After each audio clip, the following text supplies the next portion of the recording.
सर्वांना नमस्कार मित्रहो. बाजारामध्ये बाहेर मार्केटमध्ये जर एकाच औषधाच्या कॅप्सूल पण उपलब्ध असतील आणि टॅबलेट पण उपलब्ध असतील तर आपण त्याच्यापैकी कोणतं निवडलं पाहिजे? टॅबलेट निवडली पाहिजे की कॅप्सूल निवडली पाहिजे? दोन्हीपैकी कोणतं चांगलं असतं? कॅप्सूलचे फायदे कोणते, त्याचे तोटे कोणते? टॅबलेटचे फायदे कोणते, तोटे कोणते?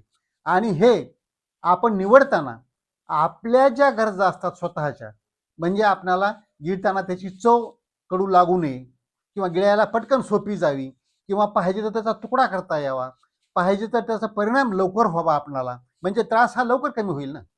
तसंच ह्या सगळ्या गोष्टींच्या सोबत सगळ्यात महत्त्वाचं म्हणजे खर्च पण कमी यावा.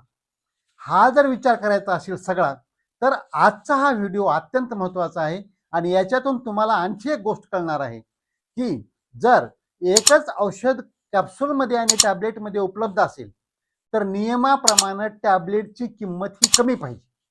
पण जर एखादी कंपनी तेच औषध टॅबलेट फॉर्ममध्ये देते पण कॅप्सूलपेक्षा किंमत जास्त लावत असेल तर ती कंपनी तुम्हाला फसवत आहे, हे तुम्ही ओळखलं पाहिजे.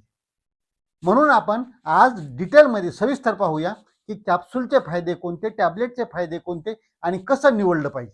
आता कॅप्सूल म्हणजे काय आहे पहा, की वरून दिसणारे अट्रॅक्टिव्ह रंगीबेरंगी गोळे असतात, टोपण दोन्हीकडून, किंवा ते वरूनचं जे कव्हर असतं जिलॅटिनचं कव्हर किंवा वनस्पतीच्या आर्क पासून तयार केलेलं जे वरचं कव्हर असतं हे अत्यंत गुळगुळीत आणि मऊ कव्हर असतं आणि हे पोटात गेलं की लगेच पटकन विरघळत असतं.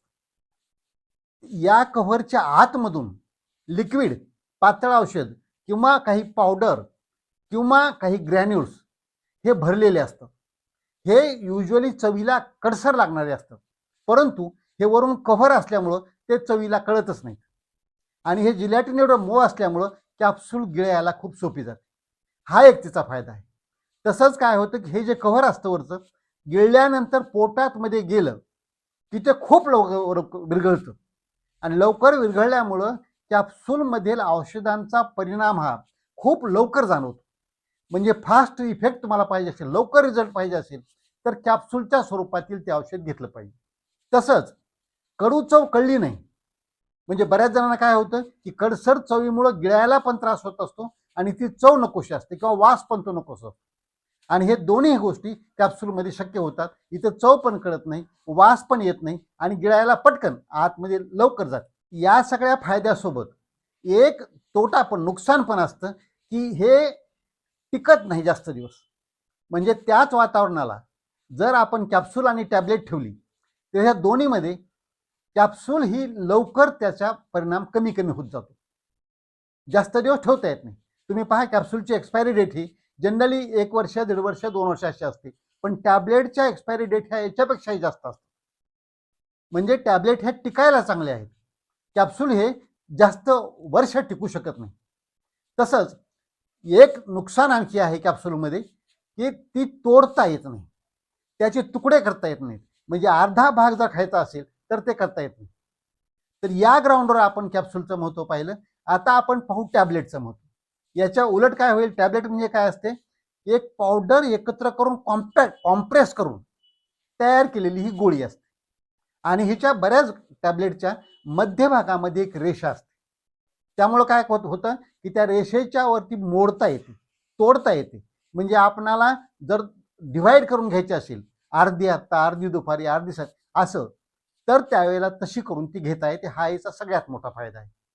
दुसरा की हे प्रिपरेशन किंवा मॅन्युफॅक्चरिंग याची सोपी असल्यामुळं हे तयार करण्याचा खर्च किंवा तुमच्यापर्यंत पाठवण्याचा खर्च कमी येत असतो.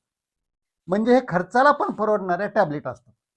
परंतु जर एखादी कंपनी हे टॅबलेट फॉर्ममध्ये औषध देते तरी पण तेच औषध कॅप्सूल फॉर्मपेक्षा जर महागड्या स्वरूपात देत असेल तर याचा अर्थ ती कंपनी तुम्हाला फसवत आहे, सर्व लोकांना फसवत आहे, हे लक्षात घेतलं पाहिजे.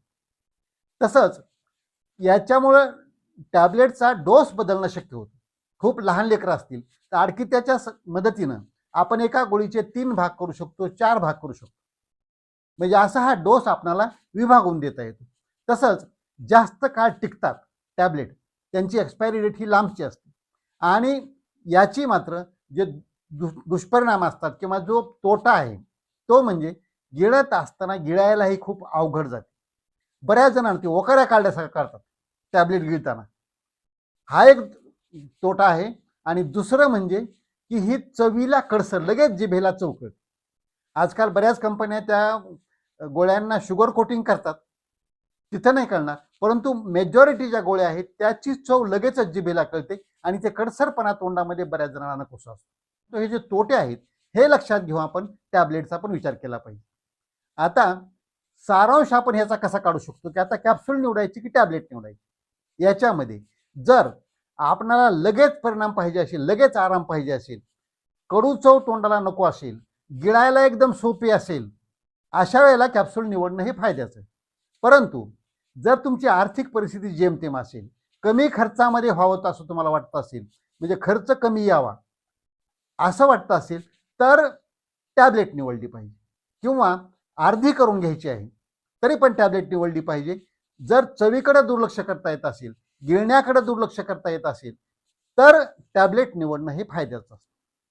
आता हे करत असताना तुम्ही स्वतःच्या मनानं निर्णय घेऊ शकता, परंतु याला जर डॉक्टरांच्या सल्ल्याप्रमाणे तुम्ही केलात तर आणखी त्याचा फायदा चांगल्या प्रकारे होऊ शकतो. हे वेळ ठरवणं, डोस ठरवणं, डॉक्टरांनी सांगितलं त्या प्रमाणातच घेणं हे अतिशय आवश्यक असतं. तुमच्या मनानं याच्यामध्ये काहीही बदल करू नये. तसंच हे साठवत असताना, कॅप्सूल असो किंवा टॅबलेट असो, ही साठवत असताना थंड अशा जागेवर, बाहेरच रूममध्ये, फ्रीजमध्ये ठेवायची गरज नाही, थंड अशी जागेवर आणि कोरड्या जागेवर, ती जागा ओलसर असू नये आणि त्या जागेवर डायरेक्ट सूर्यप्रकाश येऊ नये.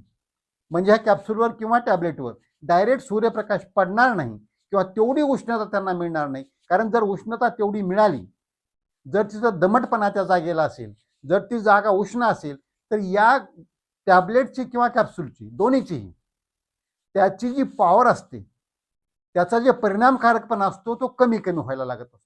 म्हणून याची साठवण सुद्धा चांगल्या प्रकारे केली पाहिजे.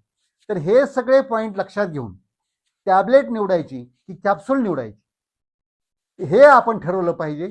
आणि मार्केटमध्ये कोण कोणाला फसवत आहे हे ओळखण्याकरता सुद्धा लक्षात घेतलं पाहिजे की जर म्हणजे एकाच औषधाची मार्केटमध्ये कॅप्सूल आणि टॅबलेट उपलब्ध आहे, परंतु जर एखादी कंपनी त्या टॅबलेटची किंमत कॅप्सूलपेक्षा जास्त देत असेल तर ती कंपनी तुम्हाला फसवत आहे, सर्व लोकांना फसवत आहे, हे पण लक्षात घेतलं पाहिजे. तर हे सगळे पॉईंट्स लक्षात घेऊया आणि याचा फायदा करून घेऊन निरोगी राहून दीर्घायू होईल. आजचा व्हिडिओ आवडला असेल तर पाठवा, लाईक करा, कॉमेंट करा आणि डॉक्टर राम जावळे हे चॅनल जर आजपर्यंत सबस्क्राईब करायचं विसरलं असेल तर प्लीज सबस्क्राईब करायला विसरू नका. कारण आपलं आरोग्य आणि सत्यमेव जयते, सर्व नात्यावर श्रेष्ठ मला हेच नाते. जय जवान, जय किसान, जय भारत, जय इंसान. निरोगी राहून दीर्घायू होऊन आकाशात भरारी घेऊया. चला दोस्त हो, रोगराईला हाकलून